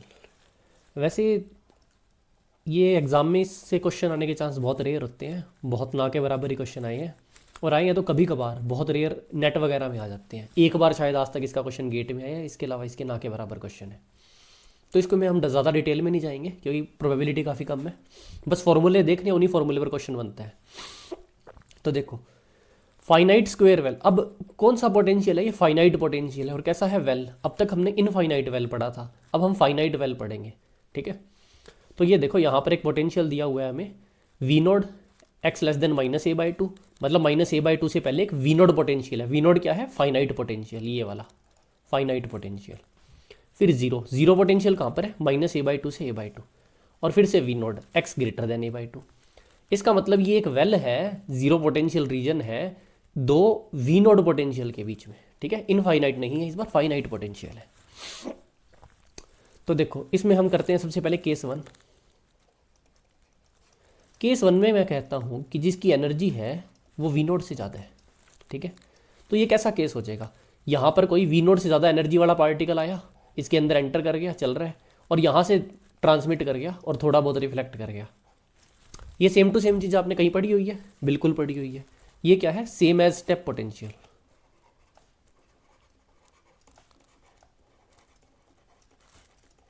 ठीक है। ये स्टेप पोटेंशियल ही बन गया, सेम एज स्टेप पोटेंशियल का मतलब है कि ये बिल्कुल वही बन गया, तो इसको यहाँ पढ़ने की ज़रूरत नहीं है। ठीक है। ये स्टेप पोटेंशियल ही है एक तरह से, तो इसकी कोई ज़रूरत नहीं। अब देखो अब फ़र्क कहाँ पे आएगा, फ़र्क तब आएगा जब हम कहेंगे केस 2 में। केस 2 में मैं कह रहा हूँ कि हमारे पार्टिकल की energy less than V naught है। अब क्या होगा देखो, ठीक है। अब पार्टिकल की energy less than V naught है, तो यहाँ पर हमारा कोई पार्टिकल मान लो m, ठीक है, एनर्जी E है, मास m है, इसके बीच में है। तो आपको पता है कि ये दोनों वी नोड के बीच में गिरा हुआ है, तो ये कैसा बाउंडेड, ठीक है, बाउंडेड पार्टिकल हो गया। अगर बाउंडेड पार्टिकल हो गया तो इसका जो वेव फंक्शन है, इसकी डेफिनेट पैरिटी आएगी, जितने भी वेव फंक्शन आएंगे डेफिनेट पैरिटी। ठीक है। ऑड या इवन, तो ये बात क्लियर है। ये सेम टू सेम चीज़ हमने इनफाइनाइट वेल में भी देखी थी, ये चीज़ यहाँ पर भी है। जब energy less than V naught है तो पार्टिकल हमारा बाउंडेड है इस वेल के अंदर।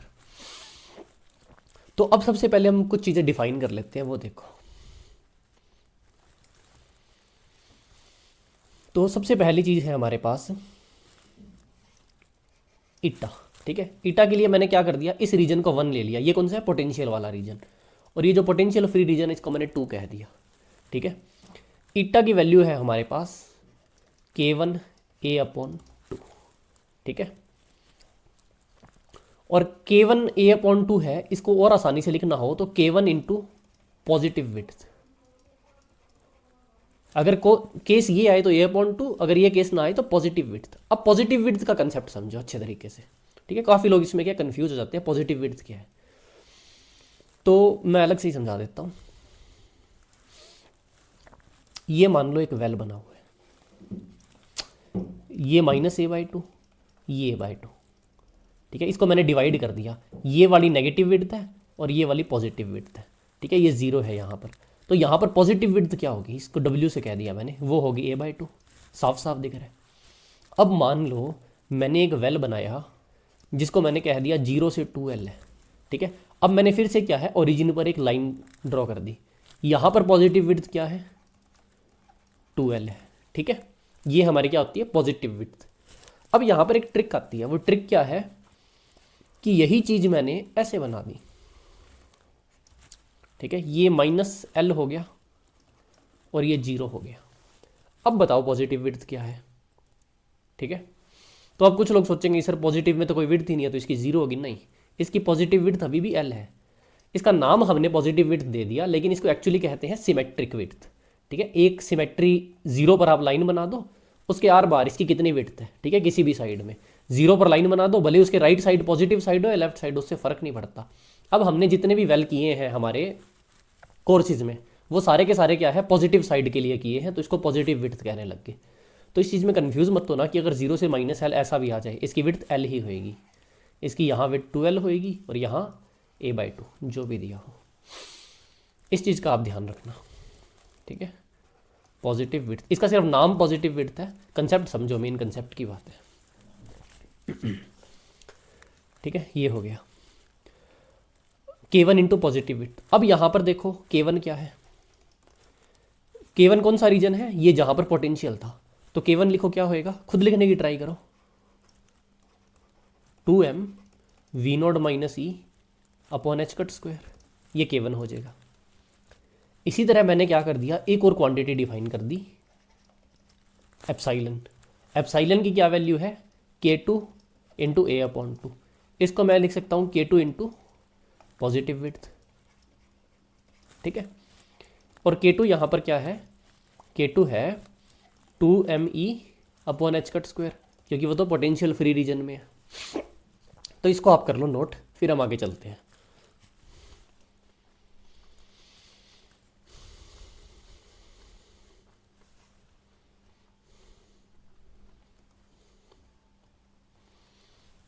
अब देखो, अब हमने कहा था कि यहाँ पर जो स्टेट्स हैं उनकी डेफिनेट पैरिटी होगी, उस हिसाब से हम क्या कर लेते हैं, 2 डिवाइड कर लेते हैं, ठीक है।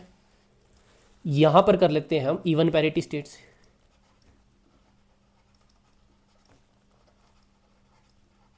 और इधर कर लेते हैं हम odd parity states. Even parity states वो स्टेट्स होएगी जो directly proportional to cos theta something इसके प्रोपोर्शनल है, और ऑड पैरिटी स्टेट जो साइन ऑफ समथिंग थीटा मान लो इसको, इसके प्रोपोर्शनल होएगी, ठीक है। हम सॉल्व नहीं कर रहे इसकी इक्वेशन पूरी की पूरी, मैं सिर्फ आपको शॉर्टकट में बता रहा हूँ कि हम सॉल्व करते हैं तो ऐसे 2 तरह की स्टेट्स आ जाती है, सेम टू सेम याद करो जो हमारे सिमेट्रिक वेल में आई थी वही स्टेट्स, ठीक है। तो जो इवन पैरिटी स्टेट्स है उनकी एक इक्वेशन होएगी, वो इक्वेशन होएगी eta is equal to epsilon tan epsilon, ठीक है। यही इक्वेशन है इसकी। अब इसमें ईटा की वैल्यू किस में है, K1 के तौर पर, और एप्साइलन की वैल्यू किस में, K2 में। अगर इसको सॉल्व करना है तो बस K1 K2 की वैल्यूज रख दो, आपके पास पूरी इक्वेशन आ जाएगी, लेकिन हम इसको शॉर्टकट में ही याद रखेंगे, ये शॉर्टकट है याद रखने का। इसी तरह जो ऑड पैरिटी स्टेट है उसकी वैल्यू आएगी eta is equal to minus epsilon cot epsilon. आपको बस ये इक्वेशन याद रखनी है, ये दो, ठीक है। अब देखो ये इक्वेशन हमने सॉल्व नहीं की, डायरेक्ट लिख दी। अब हम थोड़ा सा और इसको सॉल्व करते हैं। एक चीज़ तो ये होगी, इसके बाद जो हमने यहाँ पर ये ईटा और एप्साइलन की वैल्यू निकाली थी, इसका थोड़ा यूज़ करते हैं। यूज़ कैसे करते हैं, देखो मैं कह दूँ कि ईटा स्क्वायर प्लस एप्साइलन स्क्वायर, इसकी वैल्यू क्या होगी, ये हो जाएगा हमारे पास K1 square plus K2 square, और बाहर आ जाएगा a²/4, ठीक है। ये a²/4 क्या है हमारे पास, पॉजिटिव विड्थ का स्क्वायर, ठीक है। अब देखो K1 स्क्वायर की वैल्यू क्या थी, 2m v0 - e upon h² square, और K2 स्क्वायर की क्या वैल्यू आ जाएगी, 2m ई अपॉन एच कट स्क्वायर, और मल्टीप्लाई में आ जाएगा ए स्क्वायर अपॉन 4, ठीक है। तो अब ये 2m upon H cut square minus E, 2m upon H cut square plus E, ये क्या हो जाएगा, कैंसल आउट। तो बचेगा क्या, 2m V naught upon H cut square, और ये आ जाएगा ए स्क्वायर अपॉन 4, ठीक है। इसको हम और क्या लिख सकते हैं, 2m V naught upon H cut square और पॉजिटिव विड्थ का स्क्वायर। आप ये वाला याद रखना। इसको मैंने लेट सपोज कह दिया आर नोट स्क्वायर, ठीक है। तो हमारे पास इक्वेशन क्या बनी, हमारे पास इक्वेशन बनी eta square plus epsilon square is equal to R naught square, ये याद रखनी है। और इसकी वैल्यू क्या है, 2m V naught upon H cut square और पॉजिटिव विड्थ का स्क्वायर, ठीक है। अगर क्वेश्चन आया तो 90% चांस है, नेट के अलावा किसी भी एग्जाम में आया तो वो -a/2 वाले में ही आएगा। तो आराम से ये जो वैल्यूज़ लिखी है इन्हीं का यूज़ कर सकते हो आप, a²/4 का। नेट में ये वैल्यूज़ चेंज करके देता है हमेशा, वो हम क्रैश कोर्स में डिस्कस करेंगे जो नेट के क्वेश्चन है।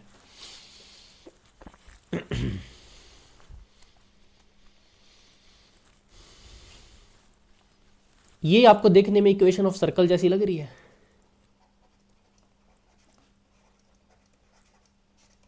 ठीक है। अब ये इक्वेशन ऑफ सर्कल है, तो यहां पर हम क्या है, इसकी बाउंड स्टेट्स कैलकुलेट करेंगे, ठीक है। आप बाउंड स्टेट्स कैलकुलेट कैसे करते हैं, देखो। वैसे तो क्या होता है हमारे पास, ये वेव फंक्शन आ गया, ठीक है। और ये जो सर्कल की इक्वेशन होती है, ये इसको ऐसे कट करेगी, फिर नेक्स्ट ऐसे कट करेगी, फिर नेक्स्ट ऐसे कट करेगी, ठीक है। ये सर्कल की इक्वेशन है। तो ये जहाँ पर क्रॉस आउट करते हैं, ये जहाँ पर इंटरेक्ट करते हैं, इंटरसेक्ट करते हैं, इसको हम बाउंड स्टेट्स कहते हैं। ये बाउंड स्टेट्स होती है, ठीक है। इस इक्वेशन को सॉल्व करके जो इंटरसेक्शन पॉइंट्स निकालते हैं, इनको बाउंड स्टेट कहते हैं। लेकिन हम इसको सॉल्व नहीं करेंगे, हम डायरेक्ट फार्मूला लिखेंगे इसका। तो फार्मूला देखो क्या होता है, वो होता है r लेस देन n-1 π/2 और ये लेस देन n π/2। ये हमारे पास फॉर्मूला है। यहाँ पर n क्या है हमारा, नंबर ऑफ बाउंड स्टेट,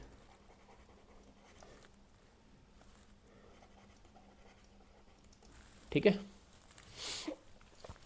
अब देखो इसको थोड़ा सा देखते हैं कि कैसे आती है नंबर ऑफ बाउंड स्टेट्स।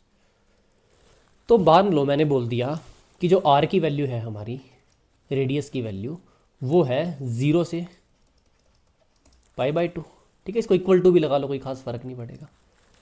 तो यहाँ पर नंबर ऑफ बाउंड स्टेट कितनी आ जाएगी, वो आ जाएगी 1। क्यों, क्योंकि n की वैल्यू, ये n की वैल्यू 1 है यहाँ पर, ठीक है। ये जो n की वैल्यू होगी वो ही होगी हमारी नंबर ऑफ बाउंड स्टेट, पहली बात, ठीक है। अब मैंने बोल दिया कि r की वैल्यू है वो π/2 और पाई है, ठीक है। अब पाई को क्या लिख सकते हैं हम, पाई को लिख सकते हैं हम 2π/2, ठीक है। तो ये क्या हो गया, 1π/2 से 2π/2, तो नंबर ऑफ बाउंड स्टेट कितनी होगी यहाँ पर 2, ठीक है। इस पोजीशन में लेके जाना है, n-1 π/2 से n π/2, ये हमें बाउंड स्टेट बताएगी। फिर मान लो हमारी हो गई पाई से r 3π/2, ठीक है। तो पाई को क्या लिख सकते हैं हम, 2 × π/2, तो 2 से 3 के बीच में तो नंबर ऑफ बाउंड स्टेट कितनी होगी, 3 होगी, ठीक है। इसी तरह एक और बार ले लेते हैं, 3π/2 से r 2π, तो यहाँ पर क्या आ जाएगी, 4 बाउंड स्टेट्स आ जाएगी, ठीक है।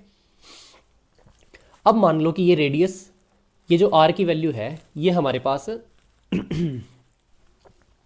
ये हमें पूछी हो, ठीक है। वैसे तो आपको यही होगा, ठीक है। अब ये निकालनी कैसे है, आपको यहाँ पर ईटा और एप्साइलन, इनका रिलेशन पता है, ये वाला जो रिलेशन है, इसमें आप चेक कर लो कि वैल्यू कहाँ तक आ रही है, ठीक है। वहाँ से r की वैल्यू आपकी आ जाएगी। एग्जाम्पल करेंगे तब समझ आ जाएगा, ठीक है। हम बस इसको सॉल्व करेंगे, इसको सॉल्व करके हम चेक करेंगे कि इनमें से कौन से पोजीशन में ये लाई कर रहा है r, और वो हमारी वैल्यू है। अब इसमें एक और तरीके से पूछ सकता है, वो कैसे पूछ सकता है, मान लो इसने ये ऐसे ना पूछा कि 1 से π/2, इसने पूछ लिया ये जो r है ये हमारा 0 से पाई, 0 से पाई का मतलब 2 × π/2। अब 0 से π/2 में एक बाउंड स्टेट है, π/2 से पाई में 2 बाउंड स्टेट है, तो टोटल यहाँ पर कितनी बाउंड स्टेट होगी, 3। ठीक है। इसी तरह इसने 0 r और 3π/2 पूछ लिया, तो यहाँ पर बाउंड स्टेट कितनी हो गई, उसमें ये भी इंक्लूड हो जाएगी, ये भी इंक्लूड हो जाएगी, ये भी इंक्लूड हो जाएगी, तो 6 बाउंड स्टेट। इसी तरह इसने 0 से r 2π, यहाँ पर बाउंड स्टेट पूछ ली, तो यहाँ पर बाउंड स्टेट पूछ ली तो कितनी हो जाएगी, 10 बाउंड स्टेट हो जाएगी। ठीक है, ये चीज़ आप ध्यान रखना। एक और लास्ट पॉइंट देख लो यहाँ पर, वो ये है कि ये जो नंबर ऑफ बाउंड स्टेट है उसमें जो इवन बाउंड स्टेट है वो always greater than equal to odd bound state होएगी।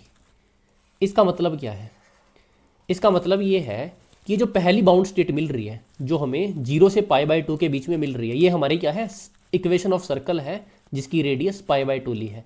ये इक्वेशन ऑफ सर्कल है जिसकी रेडियस हमारे पास पाए है, तो ये क्या है, नंबर ऑफ बाउंड स्टेट यहाँ से कैलकुलेट हो रही है। ये इक्वेशन ऑफ सर्कल है जिसकी रेडियस 3π/2 है। ठीक है, अब अगर ये 0 से पाए के बीच में पूछे तो हमारे पास एक बाउंड स्टेट थी, इस π/2 और पाए के बीच में पूछे तो हमारे पास ये 2 बाउंड स्टेट थी, पाई से 3π/2 के बीच में पूछे तो 3 बाउंड स्टेट थी। ठीक है, अब मान लो उसने 0 से पाई के बीच में पूछ लिया, तो 0 से पाई के बीच में इतने इतने रीजन में हमारे पास, मैं पेन चेंज कर लेता हूँ, उसने 0 से π/2 के इतने रीजन में पूछ लिया, तो इतने रीजन में ये भी आ रही है, ये भी आ रही है, ये भी आ रही है, तीनों बाउंड स्टेट आ रही है। और उसने 0 से 3π/2 पूछ लिया, तो ये 3 बाउंड स्टेट तो है ही, 4 5 6, इस तरह बाउंड स्टेट आने लग जाएगी। और इसकी खास बात क्या है कि जो पहली जो ग्राउंड स्टेट है, ठीक है, ये जो ग्राउंड स्टेट है ये इवन बाउंड स्टेट होगी, इवन बाउंड स्टेट। ठीक है, तो पहली इवन, फिर यहाँ पर क्या होगी, एक इवन एक ऑड, फिर इधर क्या होगा, 2 इवन एक ऑड। तो इवन क्या है, हमेशा ऑड से ग्रेटर देन या फिर इक्वल टू रहेगी आगे चल के, कि मतलब जो ग्राउंड स्टेट है, यहाँ पर लिख देता हूँ कि जो ग्राउंड स्टेट है वो होगी इवन, और जो फर्स्ट एक्साइटेड स्टेट है वो होएगी ऑड। ठीक है, इसके अलावा फिर नेक्स्ट स्टेट क्या होएगी, फिर इवन होएगी, उसके बाद ऑड होएगी, तो उसके बाद क्या है, अल्टरनेट चलते रहेंगे। ठीक है, तो जितनी भी हमारे पास इवन स्टेट है वो सारी क्या होएगी, ऑल इवन स्टेट्स, वो क्या होएगी, इवन बाउंड स्टेट होएगी। और जितनी भी ऑड स्टेट्स है, ऑड स्टेट्स मतलब हमारे पास ग्राउंड स्टेट के बाद जैसे फर्स्ट स्टेट आ गई, थर्ड स्टेट आ गई, फिफ्थ स्टेट आ गई, ग्राउंड स्टेट को हम जीरोथ बोल देते हैं और इसको हम फर्स्ट बोल देते हैं। ठीक है, तो जितनी भी ऑड स्टेट्स है वो सारी की सारी क्या होएगी, all odd states, odd bound states होएगी।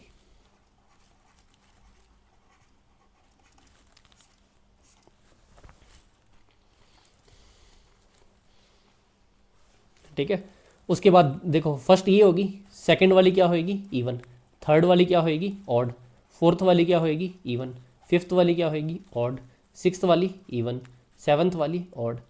ठीक है, इस तरह हमारा odd even odd even odd even चलता रहेगा। तो टेक्निकली हमारे पास इवन हमेशा greater than equal to odd होएगी, क्यों, क्योंकि पहली पहली स्टेट जो ग्राउंड स्टेट है वो इवन आ गई हमारे पास। इसको आप नोट कर लो, फिर हम आगे चलते हैं।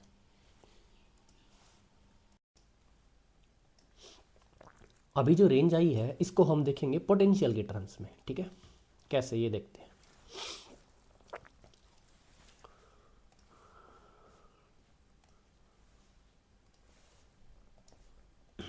देखो हमने रेंज क्या लिखी,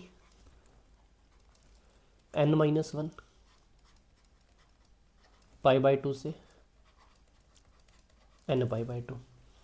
r की वैल्यू क्या है, अभी अभी हमने r² की वैल्यू लिखी थी, वो क्या थी, 2mv0/h² और हमारे पास पॉजिटिव विड्थ का स्क्वायर। ठीक है, आपको इसी टर्म्स में याद रखनी है। ठीक है, इस पर्टिकुलर केस के लिए जब हमारे पास ये वेल -a/2 से a/2 है, इसके लिए मैं यहाँ सॉल्व कर रहा हूँ। ठीक है, तो ये क्या आ जाएगी, ये आ जाएगी हमारे पास n-1 π/2 less than equal to, ये आएगी हमारे पास 2mv0/h² और ये आ जाएगा a²/4। ठीक है, और ये n π/2। ठीक है, तो अब, और ये अंडर रूट है क्योंकि ये वैल्यू तो r² की है। ठीक है, r की वैल्यू अंडर रूट, अब स्क्वायर इधर जाएगा तो ये क्या आ जाएगा, ये आ जाएगा n-1 का होल स्क्वायर, ठीक है, और ये बाकी चीज़ें भी इधर जाएगी सिर्फ पोटेंशियल में, pi square H cut square upon 2m square less than equal to V naught less than equal to n square pi square H cut square upon 2m square, ठीक है। तो ये क्या आ गई हमारे पास, रेंज ऑफ पोटेंशियल।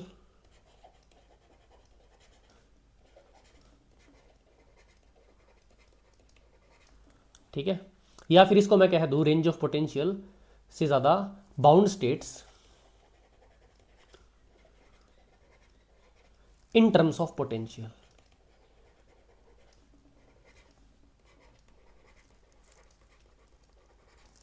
ठीक है, अभी तक हमने क्या देखा था, हमने आर के टर्म्स में देखा था, ठीक है, रेडियस के टर्म्स में। अब पोटेंशियल के टर्म्स में हम नंबर ऑफ बाउंड स्टेट देख पा रहे हैं। इसका क्या मतलब है, देखो ठीक है, इससे हमें क्या पता लगता है, नोट डाल के पॉइंट्स लिखते हैं कुछ। सबसे पहला कि as V naught increases, V naught मतलब पोटेंशियल इंक्रीजेस,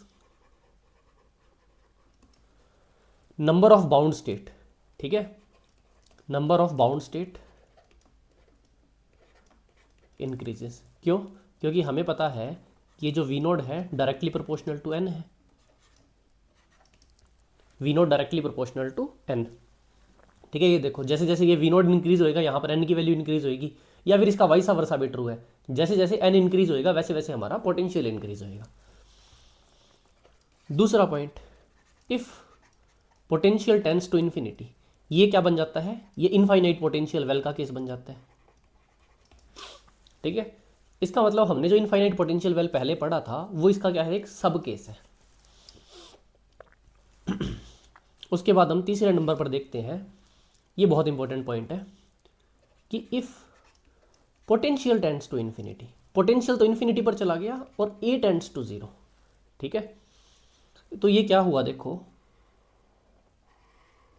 अब ये पोटेंशियल तो देखो इन्फिनिटी पर चला गया, ठीक है, और ये ए विड्थ ऑफ वेल है जो हमारी, ये जीरो पर चली गई, तो ये कुछ ऐसा स्पाइक जैसा पोटेंशियल बनेगा, ऑलमोस्ट जीरो होएगी इसकी विड्थ, और इसकी ये जो हाइट है वो इन्फिनिटी होएगी, ठीक है। ये क्या है, tends to zero, width tends to zero चली जाएगी और ये हाइट इन्फिनिटी हो जाएगी, ठीक है। तो ये कैसा पोटेंशियल है, ये चीज़ आपने देखा हुआ है पहले, ये मैंने उल्टा बना दिया, ये देखो ये ऐसे इन्फिनिटी चला गया और यहाँ से जीरो हो गया, तो इसको हम कहते हैं डेल्टा पोटेंशियल, डेल्टा पोटेंशियल, ठीक है। ये आप मैथमेटिकल फिजिक्स में पढ़ते हो डेल्टा पोटेंशियल, तो ये भी एक हमारे पास पर्टिकुलर केस आता है।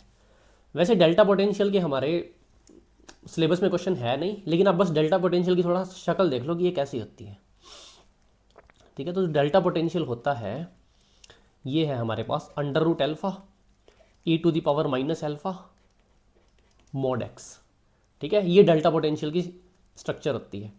इसको अगर थोड़ा सा इलेबोरेट करके बताना हो तो ये हो गया under root alpha E to the power alpha X when X less than zero, और under root alpha E to the power minus alpha X when X greater than zero, और यहाँ पर एल्फा क्या है, कॉन्स्टेंट। ये delta potential के जो question है ये हमारे CSIR नेट में आते हैं, उसके अलावा ये कहीं नहीं आते। तो डेल्टा पोटेंशियल की फिक्र करने की जरूरत नहीं है, आपको बस ये डेल्टा पोटेंशियल की स्ट्रक्चर जरूर पता होनी चाहिए, ठीक है, कि ये डेल्टा पोटेंशियल होता कैसा है, ये आपको बस पता होना चाहिए कि इस फॉर्म का होता है कुछ, ठीक है। तो इस डेल्टा पोटेंशियल की एक खास बात होती है, वो खास बात ये होती है कि जब हमारे पास ये कंडीशंस आती है तो नंबर ऑफ बाउंड स्टेट जो हमारे सिस्टम की है वो 1 हो जाती है, नंबर ऑफ बाउंड स्टेट क्या हो जाती है, 1। इस चीज़ का ध्यान रखना, ये इंपॉर्टेंट पॉइंट है। अब हम कुछ एग्जांपल कर लेते हैं ताकि ये जो हमने फॉर्मूला यूज़ किया है इसको थोड़ा समझ पाए।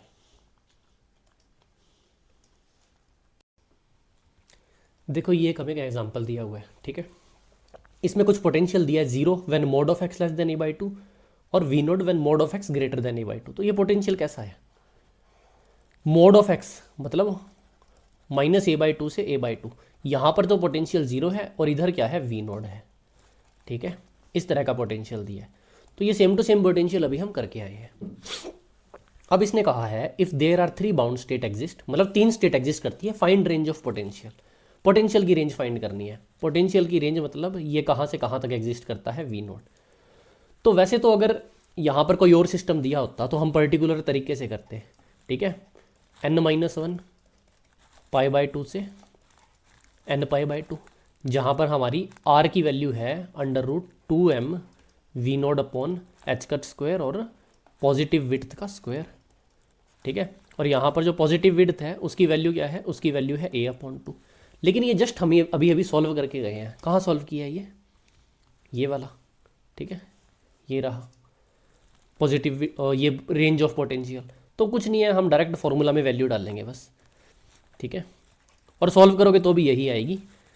तो ये क्या है, n-1 का whole square π² H cut square upon 2ma² और n² π² H cut square upon 2ma², ठीक है। n की वैल्यू क्या है यहाँ पर 3, क्योंकि नंबर ऑफ बाउंड स्टेट कितनी दी है, 3 दी है। तो वी नोट की रेंज होगी 9/2 π² H cut square upon ma², और यहाँ से होगी 4 π² H cut square upon 2ma², और ये 4 से 2 कट जाएगा तो ये बचा 2। ये आ गया हमारा आंसर। तो इसमें इसी तरह के क्वेश्चन बनते हैं, या तो रेंज ऑफ पोटेंशियल पूछ लेगा या फिर आपसे नंबर ऑफ बाउंड स्टेट पूछ लेगा, ठीक है। एक और क्वेश्चन देख लेते हैं हम। ये लास्ट क्वेश्चन देखो, इसमें हमें पोटेंशियल कुछ दिया है v of x is equal to minus V naught, जब x की वैल्यू 0 से a है और 0 है अदरवाइज, ठीक है। तो इस पोटेंशियल को बनाते हैं। इसने कहा है 0 से a में ये पोटेंशियल है ये वाला माइनस वी नोट, और यहाँ पर जो ये पोटेंशियल है 0, मतलब यहाँ कोई पोटेंशियल नहीं है, इस रीजन में कोई पोटेंशियल नहीं है, और इस रीजन में माइनस वी नोट पोटेंशियल है, ठीक है। अब इसने कहा है V naught tends to infinity and a tends to 0, मतलब ये पोटेंशियल इन्फिनिटी की तरफ और इसकी विड्थ 0 की तरफ जाएगी जब नंबर ऑफ बाउंड स्टेट। अब देखो ये पोटेंशियल देखने से पता लग रहा है स्क्वायर वेल है, ठीक है। अब पहले क्या यहाँ पोटेंशियल यहाँ 0 होता था, अब यहाँ 0 करके माइनस वी नोट कर दिया, तो चीज़ वही है अभी भी, ठीक है ये स्क्वायर वैली। अब इसने पूछा है कि ऐसी कंडीशन दी हुई है, तो मैंने आपको डायरेक्ट रिजल्ट ही बताया था, अगर V naught tends to infinity a tends to 0 चला गया तो ये क्या बन जाएगा, डेल्टा फंक्शन। डेल्टा फंक्शन में नंबर ऑफ बाउंड स्टेट ये कुछ भी देखने की भी ज़रूरत नहीं है आपको, ठीक है। अब ये देख लेना कि बस ये स्क्वायर वेल होना चाहिए, और बाउंड स्टेट का क्वेश्चन सिर्फ स्क्वायर वेल में ही आएगा, ठीक है। तो वीडियो पसंद आई हो तो लाइक ज़रूर करना, और आपको और भी सब्जेक्ट की प्लेलिस्ट हम धीरे धीरे चैनल में डाल रहे हैं, तो चैनल सब्सक्राइब कर देना। सारे फिजिक्स के हम क्रैश कोर्स और सारे सब्जेक्ट कंप्लीट करेंगे सभी एग्ज़ाम्स के लिए। वीडियो देखने के लिए बहुत बहुत धन्यवाद।